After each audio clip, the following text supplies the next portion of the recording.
In case anyone is wondering, my name is Angel Garcia. I am the president of Secular Student Alliance at Arizona State University. And to begin tonight's debate, I have with me right here a Mexican peso. And we're going to do a coin flip on seeing who is going to be going first. As far as the schedule goes, how the debate is going to be hosted, each debater is going to have 5 minutes to introduce themselves. They may introduce themselves however they wish, so give general background information on themselves, how they... What is that? It's a big coin dollar. Oh, alright, he has a more interesting coin, so we're going to use that. Ooh, this is fancy. It's kind of big though. Anyway, so the different debaters will be giving background information on themselves. They will be offering, how they arrived to their position as a Christian or an atheist, or how they developed their philosophy. After those 5 minutes, each debater will have 10 minutes to offer their perspective on the existence of God and the meaning of human life. After which, each candidate or debater will have 5 minutes each to offer a rebuttal to the other's position. After that, each person will have 5 minutes to offer counter rebuttals.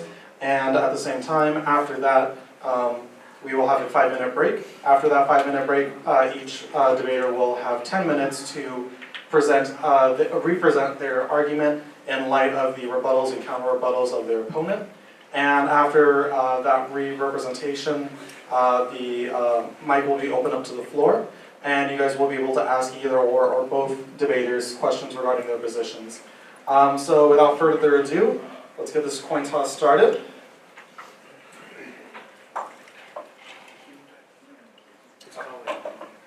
By the way, hello? Hello? Okay. So, by the way, Mr. David Wood is going to be tails, Mr. Kyle Jones is going to be heads. And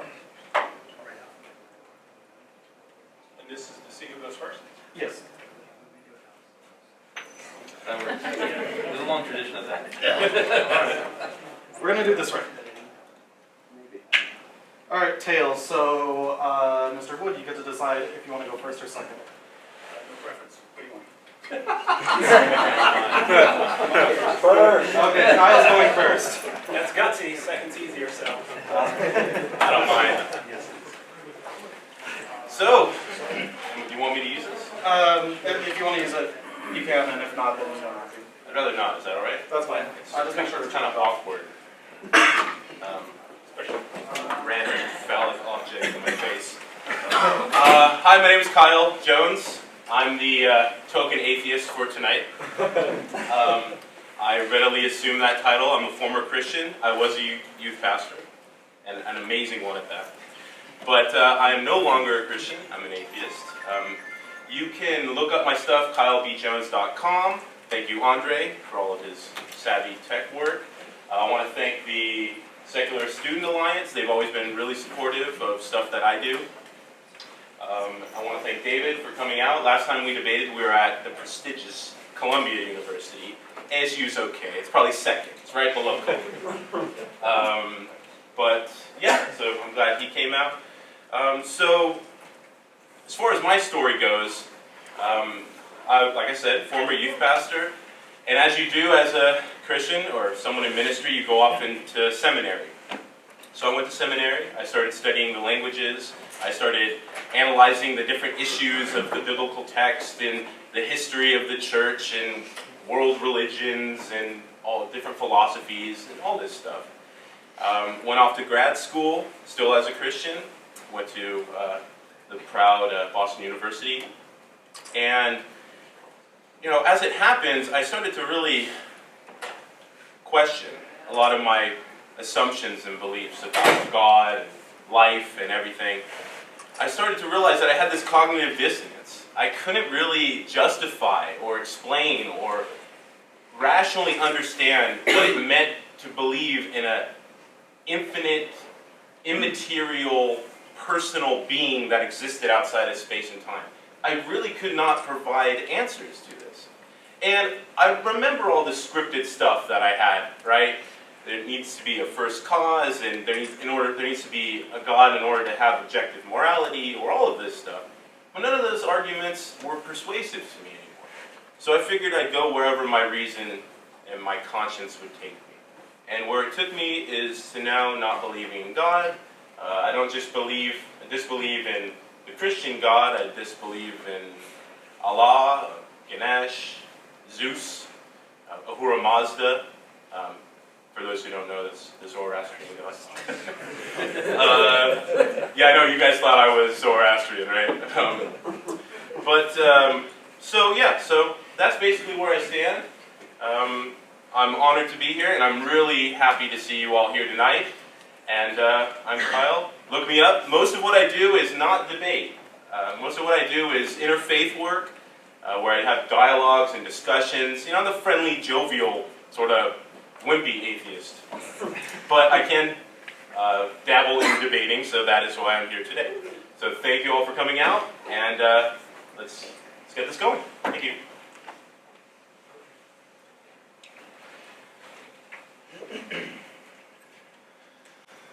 Well, good evening. David, I have a quick question. Are you planning on using a microphone tonight? No, he's not. Okay. He says the pace, I just roll with what he said. Whatever he does. Gotcha. If you He can leads, I follow. Huh? If you can pass me the microphone so I can use it.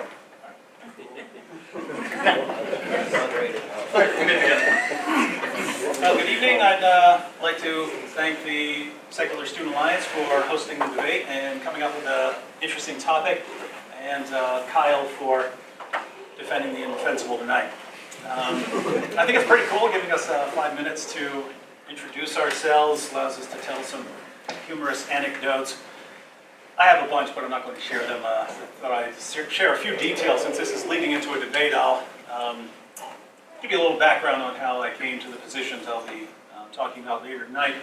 I grew up in a lot of places, mostly a trailer park in West Virginia, so the mountains of West Virginia, and so after school we would go build forts and shoot things with bows or with rifles, and if we were inside we would play video games, which back then was an Atari 2600, long before, most of you probably don't know what that is. And then eventually we got the Nintendo, which was really cool, and we all thought that this was very, very meaningful back then. We built our forts, and we once built a 6-story fort out of pallets. I won an archery competition using my bow, so that was really cool. And I defeated the heavyweight world champion, Mike Tyson, multiple times in Mike Tyson's Punch-Out. And so all this was really cool back then. And but then things start breaking down. Someone tore down that 6-story fort we built, and we eventually found one of the kids who tore it down when we weren't there. He got punched in the face several times. He had destroyed our pride and joy. And he dropped his backpack when he ran. We threw his books all over the place, and that was like we've been working on that for weeks.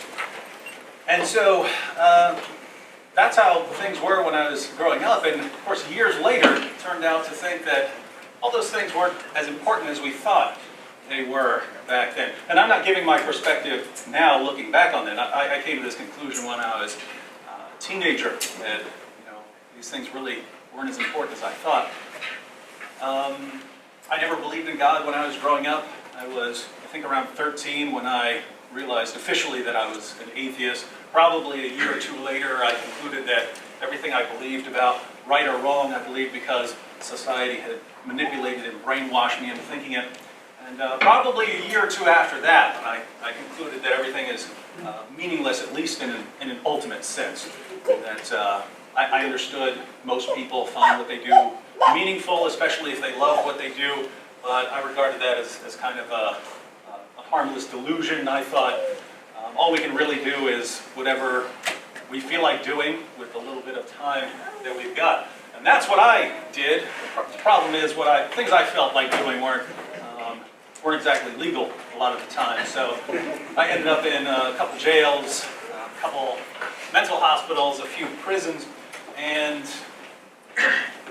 lots of people would be bothered by that. I was a little bit, but whenever I would think, hey, I feel like I should be doing something else with my life, I would think, why? What's the point of this? I'm going to go to school for 12 years and then go to more school so I can get a job and work 40 years and then retire and shrivel up and forget how to pee and then die. I mean, what's the point of that entire pattern? Why am I going along with that? why not just sit in prison where I can read all day and people give me food and so on? Well, why? Why do that? Why is one better than the other? And so I was in a jail, and I met a Christian named Randy, and this guy was the first Christian who actually ever stood up to me when we were arguing. Most Christians would just back down. Hey, we don't want to cause a scene or anything. And long story short, after arguing with him enough, I started studying in order to prove him wrong, and I came to believe along the way that all the evidence we have tells us that Jesus was dead, and all the evidence we have tells us he was alive again later, and that started looking like a miracle. And in addition to some other things I was studying, I decided the least I could do is offer up a prayer. And so I prayed, and when I set up from that prayer, the entire world looked different. Everything was suddenly infused with a different sense. Everything was suddenly meaningful and purposeful. And so that's how I came to the conclusion I'll be defending this evening.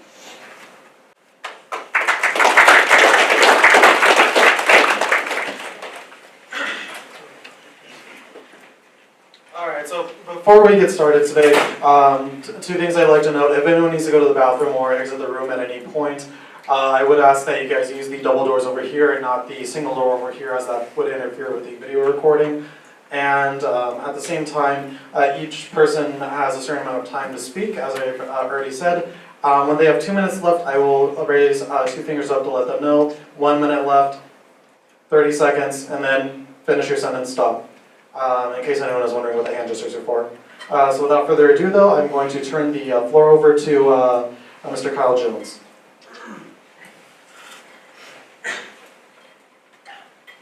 All right. So let's think about this for a second. We're talking about two things tonight, right? We're talking about the existence of God. We have to dive into what exactly we mean by God there. And we also have the meaning of human life. Okay, so these are two things, two-pronged approach here. So regarding the first thing, the existence of God, we have to usually flesh out what we mean by God. Lots of people mean lots of different things by God.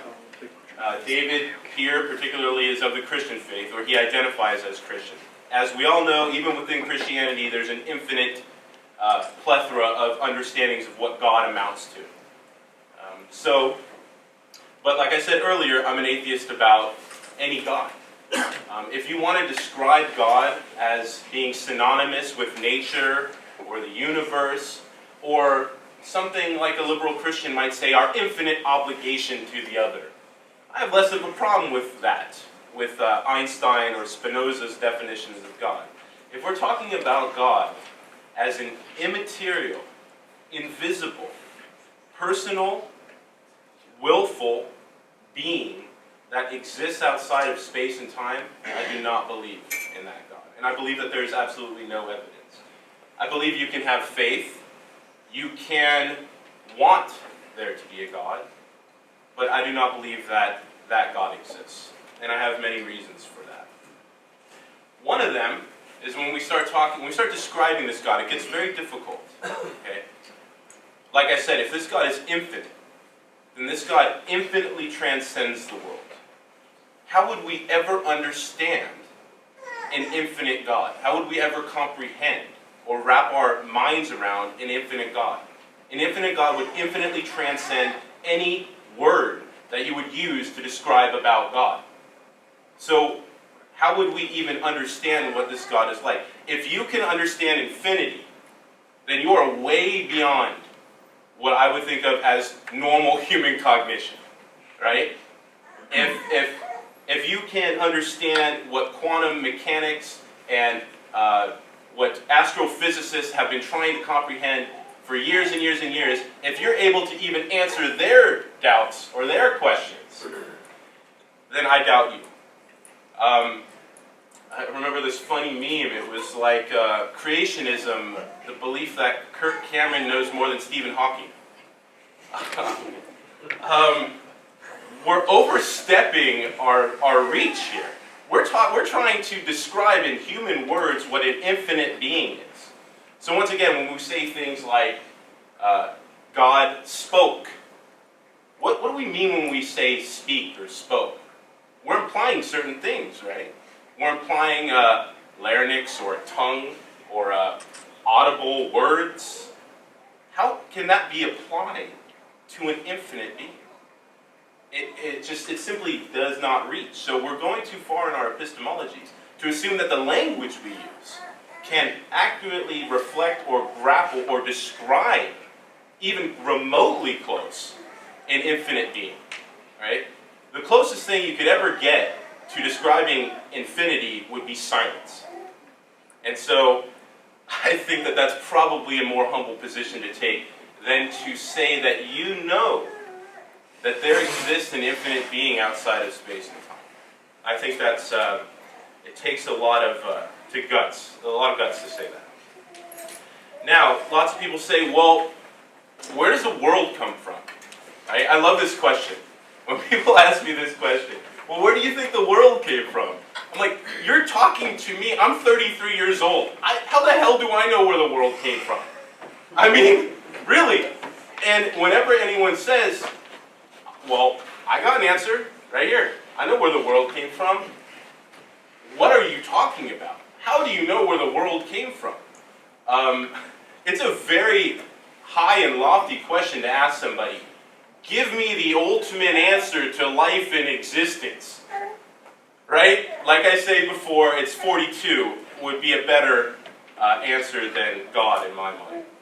So when I get asked that question, I'm very skeptical. I say I do not know. I'm fine being agnostic about the origin of all things. I think that that is a very consistent and humble approach that we should take. Now, I think some explanations are more viable than others. But if we assume that there was a first cause, a creator to everything, the logic then goes, where did God come from? And the answer to this question is, well, God has always existed. But do you see the problem there? That hasn't explained anything. All that has done is posit another infinite, another thing that we haven't explained. We have a hard enough time explaining Big Bang cosmology. To take another step and to say, well, there's this whole other infinite thing, is to add to the equation. So when Napoleon famously asked this old scientist Laplace, well, what about the starry heavens and God and the cosmos? He responded by saying, I have no need of that hypothesis. It doesn't help me explain the way things are. All it does is add something else to the equation. And I think that that's not good for Occam's razor or for trying to find the simplest and clearest explanation for things. Now, there are other reasons I do not believe in God, besides the epistemology, besides language. It's that this God often reflects too closely people, right? What's more likely? That there is a God who is jealous, righteous, angry, regrets things, changes his mind, gets pissed off, or humans who are angry, jealous, pissed off, fickle, change their minds, projected this onto an invisible being. I think if you had to choose between the two, I think the latter makes a lot more sense. What was the old proverbs that early Ethiopians' God was black? Our gods reflect us too much. They reflect our aspirations. These are people describing God. And as we all know, we have to be careful when trusting people, especially when they try to give us an answer to the ultimate question for things. So instantly, I am skeptical of this idea of God existing because humans are describing this God, and these humans that describe this God have political aspirations, they have motives, they have all kinds of biases. I mean, don't we all? If I came up with my God, you probably wouldn't want to believe in my God, because my God would be badass. I mean, my God would like my music, my God would like Oscar Wilde, my God would be too much like me. So, when we examine these gods, look at their attributes, look at their characteristics. David believes in a God that flooded the world. Now, I'm not sure if you believe in a global flood or a localized flood, but you believe in a God that's killed people. If I believed in a God would not kill people. And I think the God that doesn't kill people is more moral than the God that kills people. Because if I'm more moral than my God, then there's a problem. I had this problem as a Christian. I was like, I've never killed anyone. I've never said that, I've never commanded a group of people to kill someone they thought was a witch, or to kill a homosexual, or to ostracize women. I've never commanded that. How can I be more moral than this God? It's problematic. It truly is problematic. So anyway, we'll keep going on with the God question, but that's the first prong. All right? There's a lot more reasons why I don't believe in God, but I don't have too much time. I only have 10 minutes. Oh my God, I only got 1 minute. So let me describe in 1 minute the meaning of human life. Marathon run, everyone. If you believed me that I could explain the meaning of human life in 1 minute, then there's a problem with you, as there be a problem with me. This is the reason why you should doubt Tony Robbins or any other snake oil salesman. Okay? I have certain ideas about what constitutes human meaning, but I don't believe in a grand overarching purpose for the cosmos. But I do believe that life is meaningful because it's finite, because it ends. And we'll talk more about that in a little bit. Thank you.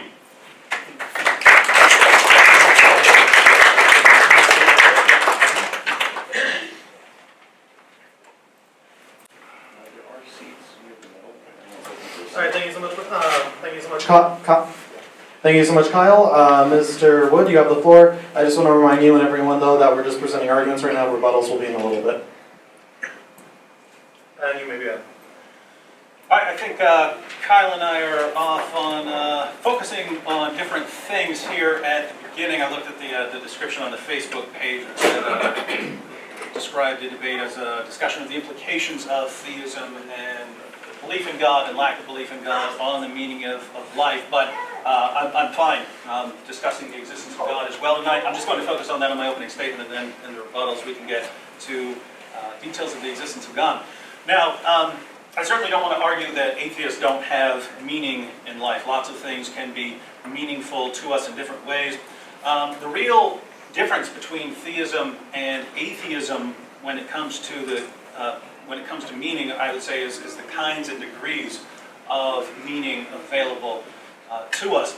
So, by way of analogy, if you're a vegan, it doesn't mean you don't have any food. It just limits the range of foods available to you. Other people who aren't vegan would have a wider range of foods available to them. Similarly, if you're an atheist, you might find meaning in what you do, but the kinds of meaning available to you are a bit narrower. I would argue that the kinds of meaning available to you have to do more with how you feel about certain things. To examine the differences between theism and atheism with regard to meaning, I think it helps to ask questions of meaning. In other words, questions that deal with this topic. And there are lots of these. I'll address 6, and we'll see how a theist and an atheist might address these questions. So these would be questions like, what am I? What's my purpose? How did I get here? Where am I going? What am I worth? And what's the point? How would atheism and theism lead to different answers for these kinds of questions? So according to atheism, first question, what am I according to atheists? Well, different atheists will give different answers. I'll go ahead and quote Richard Dawkins on this one in his really amazing lecture, The Ultraviolet Garden. Dawkins says, "We are machines built by DNA whose purpose is to make more copies of the same DNA. This is exactly what we are for. We are machines for propagating DNA, and the propagation of DNA is a self-sustaining process. It is every living object's sole reason for living."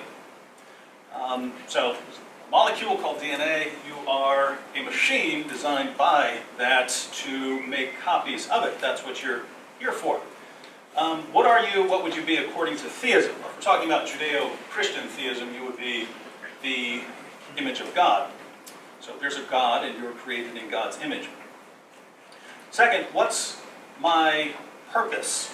What's my purpose according to atheism? Well, if we go with the Dawkins trend, we'd have to say that my purpose is to make copies of DNA. That's my fundamental purpose. I might have other purposes in life. I might do various things, but I would do these things because my purpose is to make copies of DNA. In other words, if I go to school and earn a living and help other people, it's because I'm wired in a certain way, or I need the materials to survive or something like this. So these ultimately come back to that fundamental purpose. And so it seems I would be kind of serving a molecule here. What would my purpose be according to theism? Well, again, if we're talking about Christian theism, I would be here as a representative of the creator of the universe. That seems like a meaningful task. So on atheism, I'm a representative of a molecule. On theism, I'm a representative of God. Third, how did I get here? Lots of reasons I'm here now according to atheism, but given what I am, a machine for propagating DNA, the most important reason I'm here is that my ancestors did a better job propagating DNA. They found more food, they had more sex, they were better at using a spear against an enemy, they were better at running when they were in danger, and so on. So they were just better machines for propagating DNA than some of the other machines for propagating DNA. According to theism, how did I get here? Well, here again, there are lots of answers that would be involved in how I specifically got here. But given what I am, the image of God, the most important reason I'm here is that I was created by God. Fourth, where am I going? There'll be lots of stopping places along the way, but what's my final destination according to atheism? Death, of course. If I carried out my purpose well and I passed on my DNA, parts of the molecules in my cells will continue in other human beings for a while. The rest of me will be recycled. My atoms will end up as parts of other things. But humanity itself and all life will eventually perish, and whatever is left of the universe isn't going to care much that we were ever here. If theism is true, death wouldn't be the end of life, at least in the major forms of theism. Christianity and Islam both hold that life continues forever. So where am I going according to theism? As King David said, I will dwell in the house of the Lord forever. Fifth, what am I worth? What am I worth according to atheism? I might be valuable to other people for a limited time. I might be valuable to future generations if I pass on my DNA to them. Otherwise, I'm not worth much. And quote Bill Nye, the science guy here. He said, as I learned more about evolution, I realized that from nature's point of view, you and I ain't such a big deal. Humans are just another species on this planet trying to make a go of it, trying to pass our genes into the future, just like chrysanthemums, muskrats, sea jellies, poison ivy, and bumblebees. What am I worth according to theism? Christian theism, at least, I was worth enough for the creator of the universe to enter creation, to pay a price for me. So it sounds like a lot. Sixth, what's the point? And here I think we have the most obvious difference between theism and atheism, and I think Kyle's going to agree with some of this. With theism, we can talk about ultimate points, transcendent points, eternal points. With atheism, we're limited to relative, local, temporary points. So if you're an atheist and you ask yourself, what's the point of doing X, you can answer the point of doing X is Y. The problem is that without any sort of ultimate point, you can always ask the follow-up question, what's the point of doing Y? And after you answer the point of doing Y is doing Z, then you can ask again, what's the point of Z? And since there's no ultimate answer, you only have two options. The first option is to avoid asking these kinds of questions and to just go with your feelings about whatever you happen to find meaningful. So I like X, so X is the meaning of life for me. I should point out, though, that with this approach, you can replace X with anything, if it's just how you feel about these things. You can say, I like curb stomping old ladies, and I just find this incredibly meaningful in life. So that's the meaning of life for me. If your meaning isn't grounded in anything outside of your feelings, then anything you feel is the meaning of life for you. The second option is to recognize that your feelings aren't a very solid foundation for meaning, and to face the implications of your worldview. Here you'll have to conclude something that echoes the words of the great 20th century atheist Bertrand Russell, who said, "Man is the product of causes which had no provision of the end they were achieving. His origin, his growth, his hopes and fears, his loves and his beliefs are but the outcome of accidental collocations of atoms. No fire, no heroism, no intensity of thought and feeling can preserve an individual life beyond the grave. All the labors of the ages, all the devotion, all the inspiration, all the noonday brightness of human genius are destined to extinction in the vast death of the solar system, and the whole temple of man's achievement must inevitably be buried beneath the debris of a universe in ruins. All these things, if not quite beyond dispute, are yet nearly so certain that no philosophy which rejects them can hope to stand. Only within the scaffolding of these truths, only on the firm foundation of unyielding despair, can the soul's habitation henceforth be safely built." So, given atheism, you can either stop the regress of meanings by saying this is just my meaning, don't ask why, or you can recognize that there's no end to the regress and therefore no foundation for meaning. If you'd like a third option, you'll need to abandon atheism and accept a worldview that offers another option. And if you'd like to take that route, I have a suggestion for you.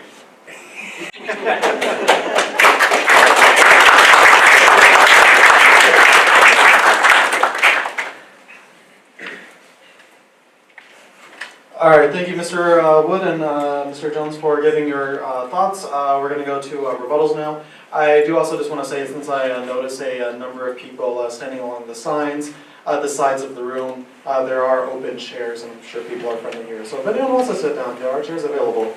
But with that in mind, though, we're going to turn to rebuttals now, and the floor is open to Mr. Wood. Yeah, Mr. Jones. How long are we? 5 minutes. 5. Okay. We got 5 minutes. I'll make this quick. It's a very bleak picture of atheism you have there. It's almost as if it's a caricature. This is a problem of reduction. We're just a bunch of molecules. We're just atoms swirling around in an abyss. You know what? We're not just that. We are more than that. The experience of wonder, of art, of beauty, of literature, of life, of love, of truth, of value. A basic single atom does not experience that, but we do. So saying we're just an atom, it's hyperbole. You are more than an atom. I am more than an atom. At least hope I am. Now, if we talk about meaning, right? Things aren't meaningful unless there's a celestial big brother. Do you see how Orwellian that is? You don't need a cosmic dictator to have meaning at all. In fact, if it's only meaningful because there is this celestial being, then that's very problematic. Okay, let me give you a couple examples. If you have an eternal life, an infinite life, if death is actually just a chimera, if it's fake, like Jesus' death, it was just whoop, dead for a little, pop back up, that's not real death. I believe in actual death. When you're dead, there's no you, you're gone. Right? Now, imagine that's not the case. Imagine you go on forever. I'm sure you guys can all imagine a book that you enjoy. Just imagine a book that you enjoy. And imagine it goes on forever. Will you enjoy that book? I bet you after 1,000 or 2,000 or 3,000 pages, you're going to start hating that book. In fact, to be honest, if it goes on to millions of pages, it will be torture. You guys have all seen the third part of the Lord of the Rings, right? With like the 50 different endings. I knew life was meaningless after the second ending. I mean, imagine that those endings just kept going. It would be torture. So, yes, the idea of not dying and having this momentary bleep in this otherwise expanse of celestial bodies may sound daunting or frightening. It is the precondition. You have to have it to experience and have true meaning. Otherwise, you basically have infinite boredom, infinite torture, or infinite any mixture of, or anywhere in between. I mean, it's not meaningful because there is an eternity. It's exactly, precisely meaningful because there is not. Your book ends. Your movie ends. And that, to me, is ultimately where meaning is bound up. It's bound up in finitude. And yes, it is scary. I've never died. I don't really want to die. I like living. Even in this bleak, horrible, horribly tragic Kafka-esque scenario David's painted, I seem to be quite enjoying it. And I hope we can all ride this fiery spinning ball until it blows up. But that to me does not negate meaning. That is where meaning is bound up. It is not bound up in the dictates or existence of a celestial big brother. It is between me and you, comrades doing the best we can in this swirling abyss. God, I could keep going on there. I felt like I was preaching. See, that's like the old youth pastor coming out of me. But I think death needs to be taken seriously. And I think the seriousness of death, the radical finitude that we have, that, like I said before, is where we're bound up in meaning. Not where God sends himself on a suicide mission to die but not really die. That doesn't sound like too much work for an infinite being, not to demote the care that one might think that God has for them. But that will be the end of my rebuttal. Thank you very much.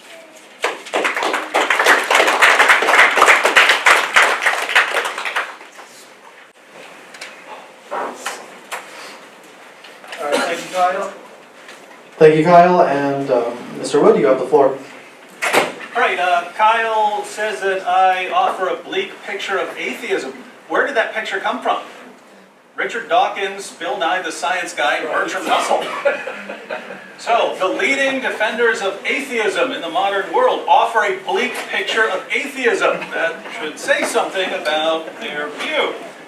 Now, Kyle insists after this, he says, but we're more than that bleak picture. I agree. I agree completely that you're more than this picture, but it's because I reject your view that I think you're much more than the bleak picture presented by your chief representatives.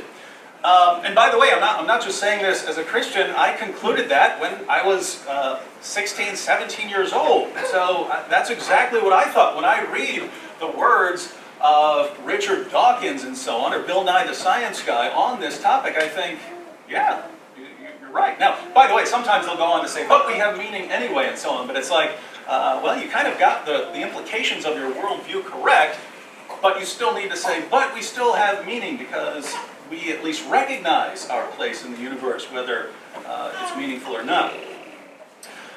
Kyle objects to the idea that life only matters because there's some sort of cosmic big brother. Well, that's not the position I'm arguing for. I'm saying here is a worldview, and here are the implications of that worldview as far as the meaning that we have. And here's another worldview, and here are the implications on the meaning that we have given that worldview. And we look at them, and we look where the implications are, and we just draw up the comparisons and do so in an honest manner. It's pretty interesting that when they're both lined up, using even the words of champions of atheism, we go, oh my goodness, that's awful. Well, again, that should say something about the views we're comparing. Kyle said, Kyle asked, would we enjoy a book that goes on forever? It's only meaningful if it has an ending. Look, let me be clear. I would love to spend forever with my wife, a person who annoys me frequently, and I annoy her. We get into ridiculous arguments over stupid things. And at the end of the day, I love her, right? I would love to be around her forever.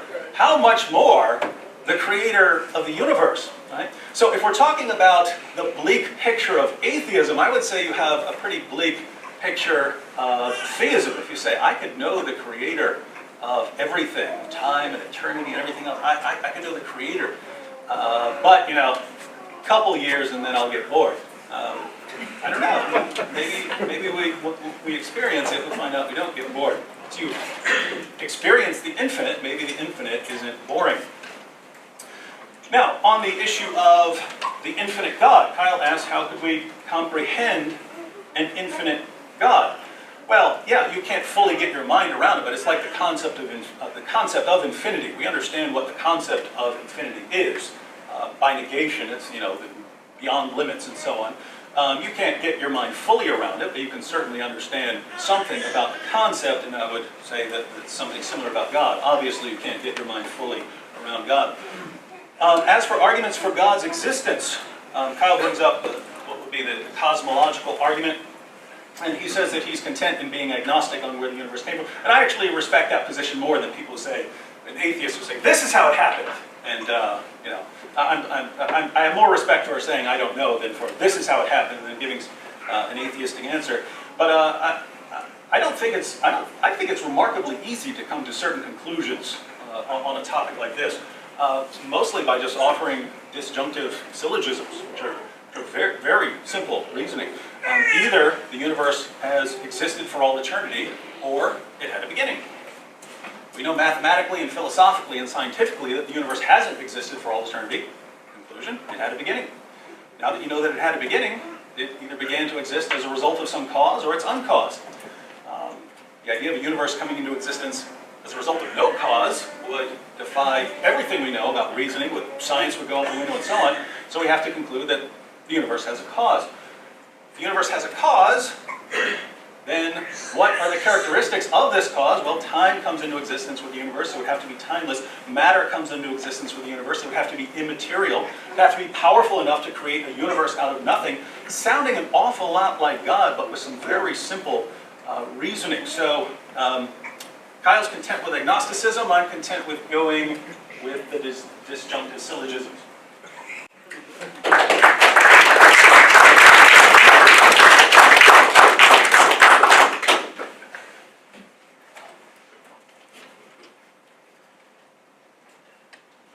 All right, so that concludes the.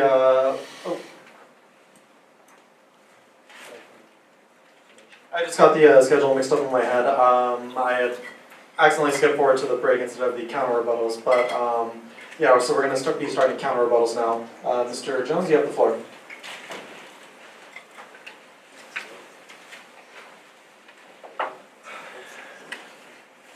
Well, as much as I love Bertrand Russell,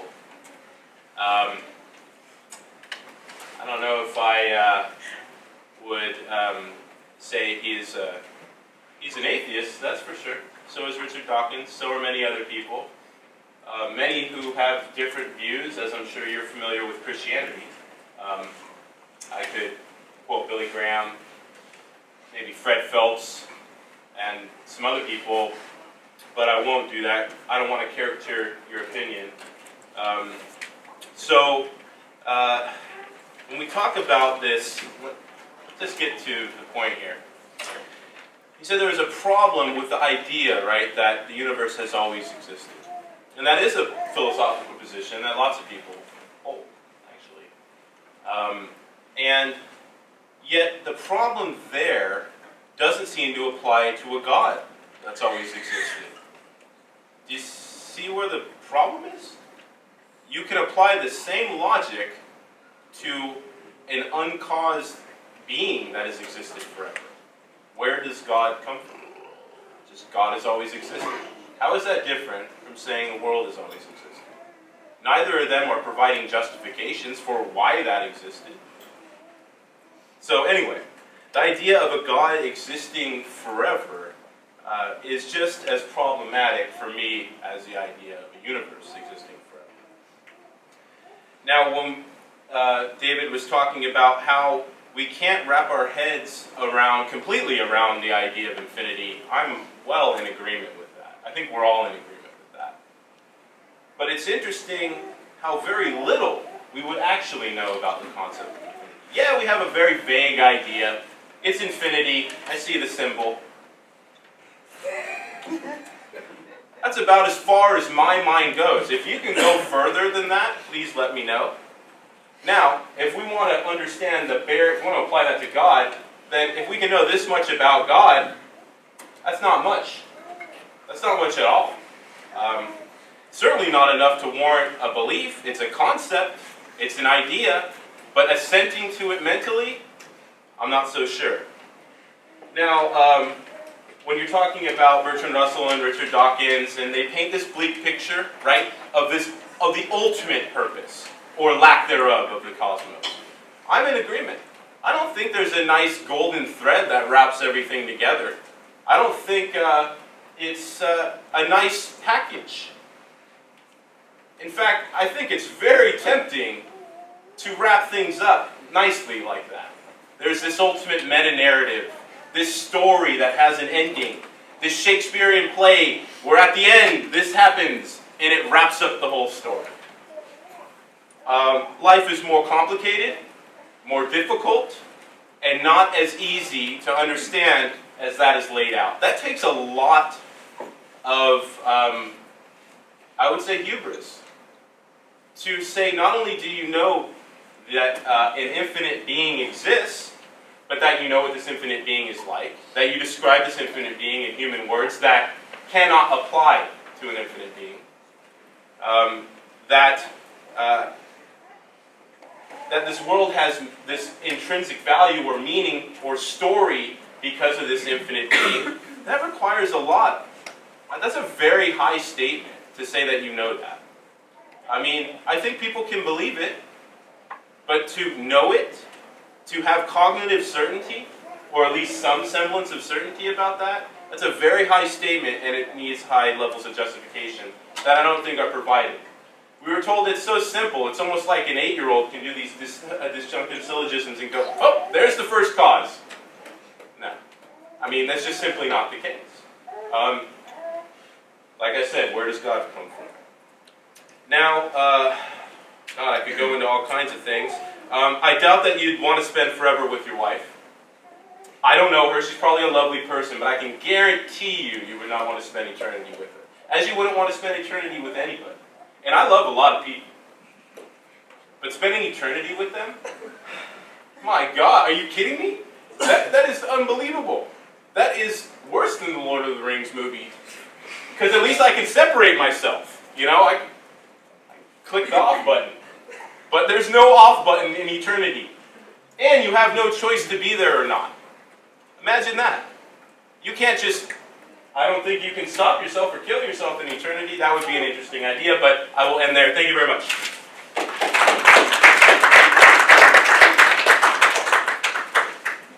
All right, thank you, Mr. Jones. Kyle, Mr. Wood, you have the floor now. Now, Kyle compares me quoting Richard Dawkins to what it would be like for him to quote Fred Phelps of Westboro Baptist Church. I am fine with that comparison. I've been saying for years that Richard Dawkins and co. are the Westboro Baptist Church of atheism. So now that we've cleared that up, I agree. There are much better representatives of atheism. And just to be clear, there are atheists I have a lot of respect for their intellectual ability. Massimo Pigliucci, if you're in the room with him, that is the smartest guy in the room. And I usually feel like I'm the smartest guy in the room, so that's a statement. Now, on the issue of where does God come from? Why can't we say that God existed why can we say that God existed forever, but not that the universe existed forever, the world existed forever? Well, it's because we know that the world hasn't existed forever, right? We know that the world is the kind of thing that had a beginning. If the world had existed forever, then you need a different sort of argument. There are people like Thomas Aquinas and so on who dealt with the idea of an eternal universe. But our universe had a beginning. So our universe is not the sort of thing that you can say, what if it existed forever? We know that it didn't. So you either have an infinite regress of causes, or you have something that's eternal. Since time, according to the physicists and cosmologists, comes into existence with our universe, that would mean something timeless. Here, like the concept of infinity, tricky to get our minds around, but that's where the syllogism leads. He says, what we know about God is very limited. That's true. If you're talking about God being infinite in attributes and so on, then correct. What we do know about God is very limited. But think about this. If God is infinite in all these ways, and our knowledge is limited, and we would learn a little bit about God at a time, it seems we could spend all eternity learning and always have more to learn. So maybe we don't get bored there. Kyle says it's hubris to say that we know about an infinite being who is described in human terms. Now, I have a problem here. Because Kyle objects to the idea that how could we know about the infinite God? How could we know about something that's infinite in these ways? And yet, we describe God in human terms, such as God sees this and God does that. God is jealous in these things. But think about this. If God is infinite, we can't get our minds around God as He is, then God would have to, if God's describing Himself or we're describing God, we have to use human terms, right? So it makes perfect sense to describe God in human terms, given that we are humans, and that's the best we can do. So, do we fully comprehend God? Absolutely not. Can we know some things about God? I would say yes. And when we're talking about God's reason and so on, the medieval theologians dealt with this a lot. They understand, hey, these concepts are used analogically. They do not mean the same thing that they would mean in a human being, and yet these are the terms we have. So, given the understanding that we have to describe God in these terms. Kyle says, I wouldn't want to spend eternity with my wife. Wrong! I know it, because look, almost every person I ever meet annoys me after about half an hour. And 3 days, for someone I really like, 3 days is like, that's the top. To get out of my face, right? My wife is the only exception. She's the only one that I'm around her like 8 or 10 hours a day and never got annoyed, never thought, hey, I don't want to be around this person anymore. So again, the point is not about wives or friends or what we like or don't like here. The idea is it possible to really want to be around someone forever? If I can look at my wife and think, yes, then imagine the infinite God who I could spend all eternity getting to know. I certainly don't think that we can rule out theism simply because we think we'll get bored. So that's about all I have on the regarding the issue of meaning. I think Kyle and I are in significant agreement. He said in his opening statement that you don't have any ultimate meaning or transcendent meaning, something like that. I think we're in agreement that you have a more limited kind of meaning. Again, as I said, I don't want to say that atheists have no meaning, but in ultimate terms, this is a separate issue from whether theism is true or not. Just comparing the two, you have some amazing things available in theism that you just don't have on atheism. The only point there would be you should think about these things very carefully, explore the arguments, because they have some amazing consequences.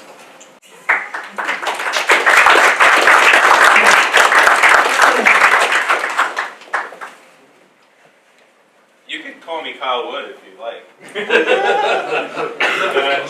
Did I say Kyle Wood? No, you said Kyle Wood. I'm messing. Oh. Wow, that worked. Reverse psychomology. So, not that I want to defend Richard Dawkins, trust me. Actually, if I got Yeah. 1 second. For the re-representing the arguments, both debaters have 10 minutes. I like the word candidate, I feel. I take you in a heartbeat. I could do it someday. I'm too liberal for Arizona, though. I have to go to a different state. Calm down, Madam Secretary. I'd go back to Massachusetts, where I belong. No offense to Arizona people, I swear. now. Yeah, all right. I know Angel here is going to help put taco trucks on every corner. Anyway, so, as I was going to say, I'm not a big fan of defending Richard Dawkins. Of course, there are some things I like that he says, and there's other bigoted, anti-feminist, Islamophobic junk that spews out of his mouth, so I don't really have a strong attachment to him. But I certainly would believe in his approach to homosexuality as rather quite different from Fred Phelps. So I don't think that would be a good analogy. Anyway, once again, not to defend Richard Dawkins, but so our universe, right? As you were saying, once again, I'm not an astrophysicist. Both of us just admitted we weren't scientists, or more inclined to philosophy. But as you know, it is entirely possible that this universe came from others. That is not impossible. You could have oscillating universes. You could have all kinds of different stuff that I feel inept and out of tune in acting like I can describe. But it's certainly not as simple as some punctiliar point where an infinite being magically poofs the cosmos into existence. Not to be too reductive of creationism. Now, you were talking about how, once again, we can't wrap our head around this idea of infinity, but we can grasp some things, like about God. God may be infinite, but we can understand some things. My argument goes further than that. My argument would be that in human cognition and human language, you can't understand anything about God. That would be because, as with any infinity, it would infinitely transcend. It wouldn't just transcend a little bit, it would infinitely transcend. So imagine you're trying to understand the carrot while you're running on one of those, what are they called? See, this is how much I go to the gym. One of those things that people go and run on. Treadmill. Thank you very much. This is the treadmill analogy. You got the carrot dangling in front of you, and you can never reach it because you're on the stupid treadmill. The treadmill just goes on infinitely. You're trying to grasp the carrot. You can never reach there. Right? So this isn't just about that you can't know a lot about infinity. This is that you can barely know anything. Now, I think the same applies with God. At least the concept of infinity doesn't have agency. It doesn't have personhood. Once again, David is talking about a God that thinks, wills, and acts. A God that I believe under his view chooses sides. Prefers a particular side in a battle or a war or amongst people. God, in this sense, would, I assume, prefer Christians or to Muslims, or certainly to me. Now, this thinking, willing, and acting being that exists at a time, once again with human language, what do we mean when we say thinking? What is implied in thinking? Thinking implies that there is a point A where some thought originates and leads to a point B in time, discursively. But if you're outside of space and time, how do you think? How do you will? And how do you act? When you act, will, and think, you do so in time. So we're using words to describe what people do in time to a being that exists outside of time. And that's not even an analogy that can be close. Once again, you're trying to grasp a carrot you can faintly and barely see. Now, I don't even believe in a God to exist to have a faint imagination of it. I think that God is constructed. It's a human project to create and project onto the cosmos an agency.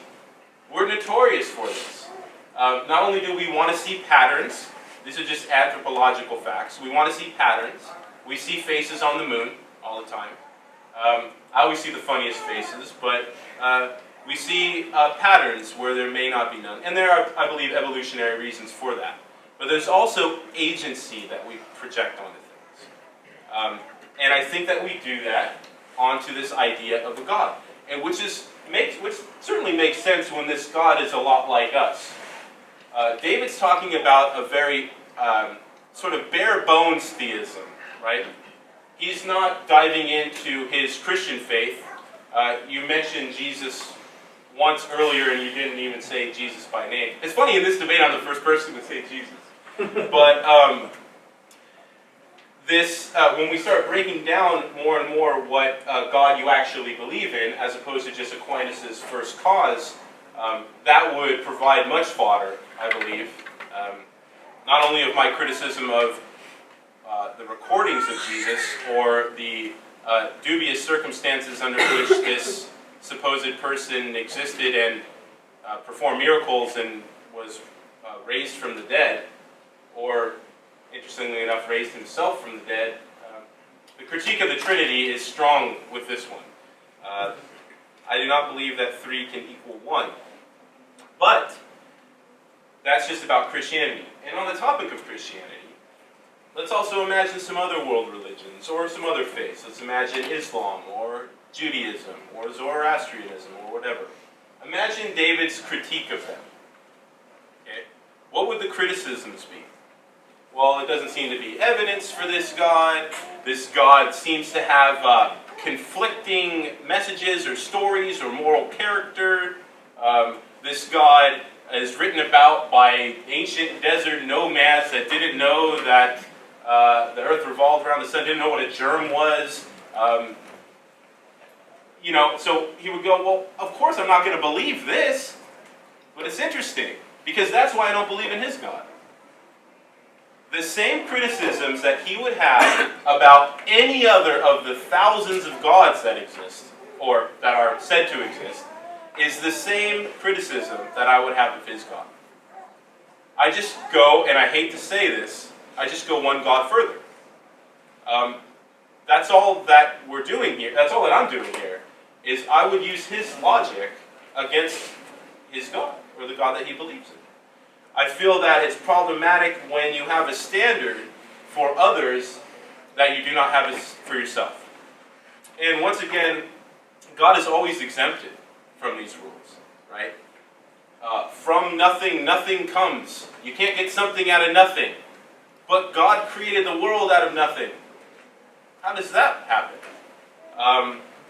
We would say it's wrong to kill or murder, and if I drown people, it would be immoral. But if God does it, it's not immoral. See, we're exempting God. We're exempting God from the criticisms we have of other gods. And to be consistent, I don't think we can do that. So touching on the infinity problem, touching on the analogical language problem, touching on the issue of creationism, and what's called the outsider's test for faith. I think I'm wrapping up here. I got like a minute left, right? 1 minute. Was that pretty good? In conclusion, I think it's fairly strong that, or there's a strong indication that not only do these 2,000, 3,000 other gods not exist, but I believe David's God certainly does not exist either. We've been given a few syllogistic ideas about God existing that I do not think can hold. As far as human meaning is concerned, it's exactly that. It's human. It's human. And I'm fine with that, and I think we all should be. Thank you.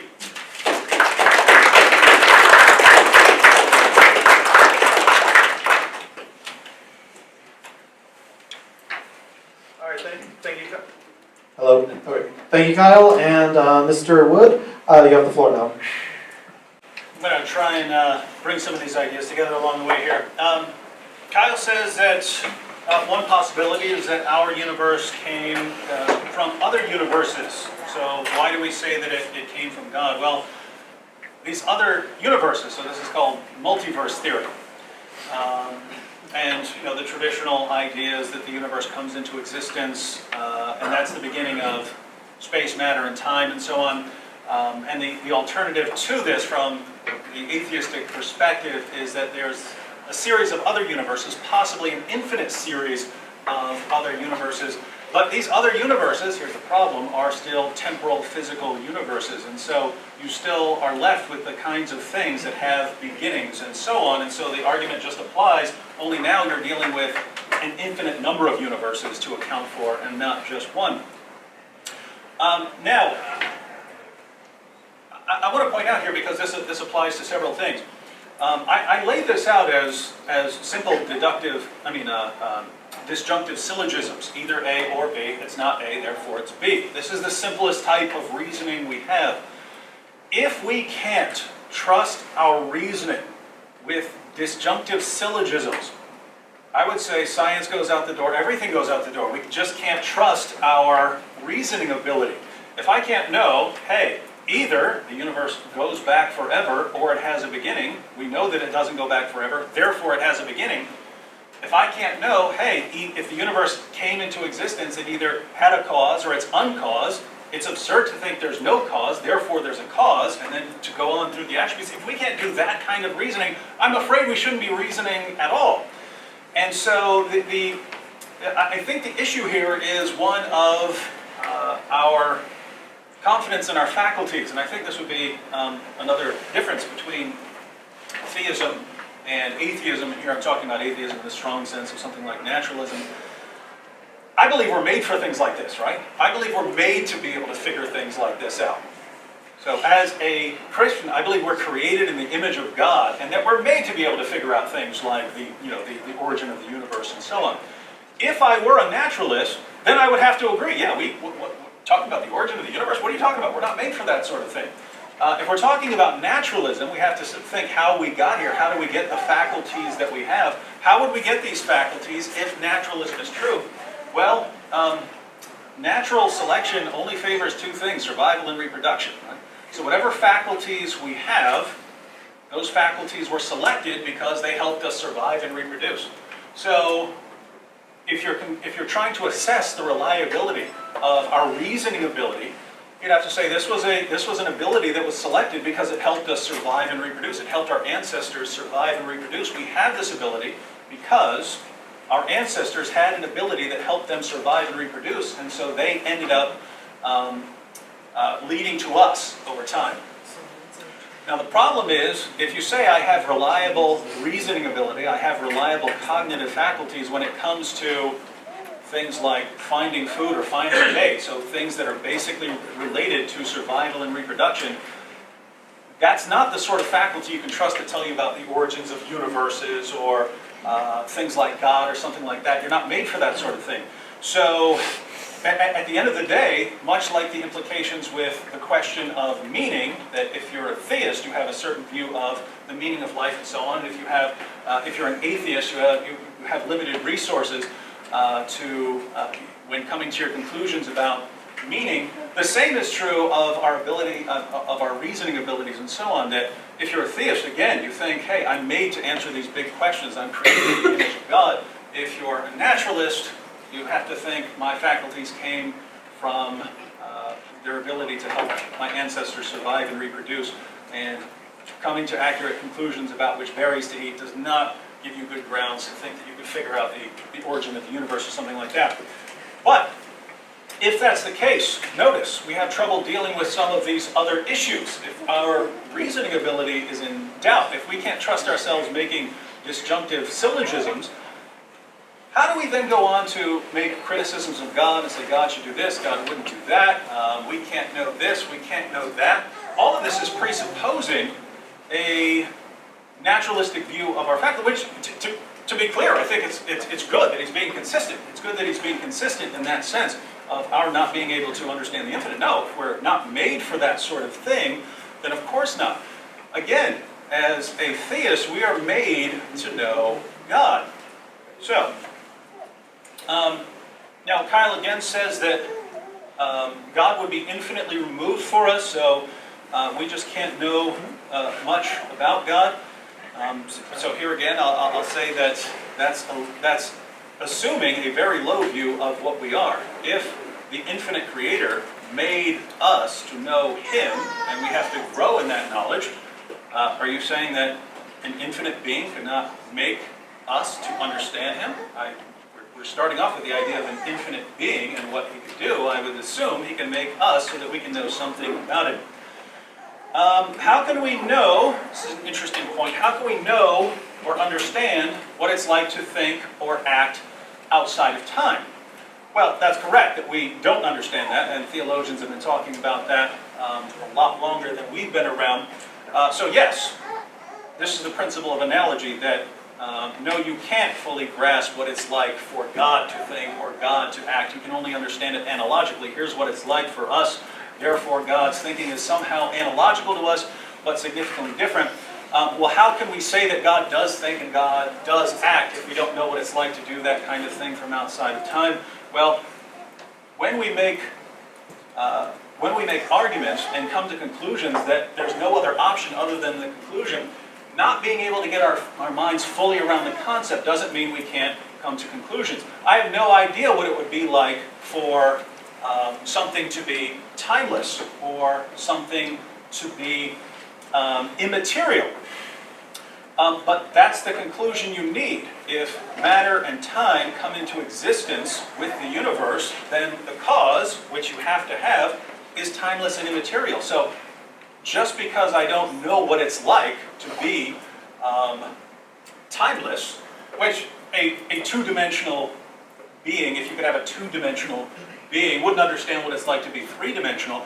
That doesn't mean that if a two-dimensional creature could understand could think in this way, that he just couldn't form any conclusions. You can form a conclusion and say this has to be the case because this is the only option left, without being able to get your mind around it. So here again, if we're left, the syllogisms are syllogisms. If they're out the window, we can't trust ourselves on any reasoning. I think we can trust our reasoning, so we have to come to these conclusions. We come to the conclusions, maybe we don't get our minds fully around them, and it's that way with lots of things, not just outside of time and space or something like that. Even things that we are familiar with in our world. You can't get your mind fully around quantum mechanics. That doesn't mean you can't come to conclusions about quantum mechanics. You can't fully comprehend relativity. It doesn't mean you can't come to conclusions about relativity. Kyle says we project agency onto things, and we do the same thing with the idea of God. And it's, of course, we can do that. If you see a storm or something, you can say some spirit is mad or something like that. You can do that. You just have to watch when you're doing it and see when the evidence actually requires some agency or when there are other explanations. On the issue of what would my criticisms of other religions be? Well, I actually approach other religions the same. Those of you who watch my videos, I can be brutal in criticisms and so on. But to be clear, there are only a few religions that even present themselves as testable. Most religions do not say, here is the true religion, and here's how you can know that it's true. Islam is one, Christianity is another. A lot of religions don't even make that claim about themselves. And I spent years examining Islam. I spent years examining Christianity. And there's just a huge difference. It's not the topic of the debate tonight. But at the end of the day, where Islam says, here's the evidence, you go to the evidence, and it's about the miraculous literary excellence of the Quran, and you find it's just not there. The core claim of Christianity is you can know that Christianity is true because Jesus rose from the dead. You go there and you find out, again, all the evidence we have tells us this guy's dead. That was public knowledge. And all the evidence we have tells us that he was alive again later, appearing to his followers and so on. I would say, I'm approaching them the same. I'm saying at the end of the day, what evidence do you have? You find it with one particular religion, you don't with others. That's why I'm a Christian. But regardless of all this, if we were just comparing these two ideologies in terms of the meaning, the implication on meaning, that atheism leads to a certain view of what we are and our purpose and so on. Theism, especially Christian theism, would lead to a different, very different picture. I'd say if you were on the fence here, you'd have to go with one just because of the implications. When we add to the fact that we have very good evidence for the one where we also have the meaning, I'd say pretty clear case.